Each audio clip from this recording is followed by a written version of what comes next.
L'accident spectaculaire s'est déroulé en fin de matinée sur l'A9 au niveau de l'aire d'autoroute de Marguerite dans le sens nord-sud. Le camion-citerne de 30 mètres cubes rempli de bioéthanol s'est mis en travers de la chaussée en portefeuille après plus de 200 mètres de dérapage.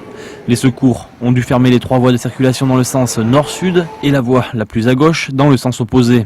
Il n'y a pas de fuite sur la citerne, donc il n'y a pas de risque d'explosion liée à une fuite éventuelle. En revanche, c'est effectivement un produit explosif et donc il présente un caractère de danger, d'où la mise en place lors de l'arrivée des pompiers d'un périmètre de sécurité autour du site. La partie la plus longue consistant ensuite au transfert du contenu inflammable dans une deuxième citerne avant de remorquer la citerne accidentée de nettoyer les voies.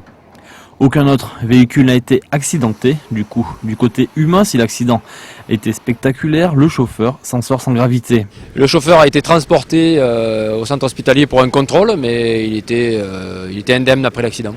Un malaise du conducteur pourrait être la cause de l'accident, mais aucune hypothèse n'est écartée.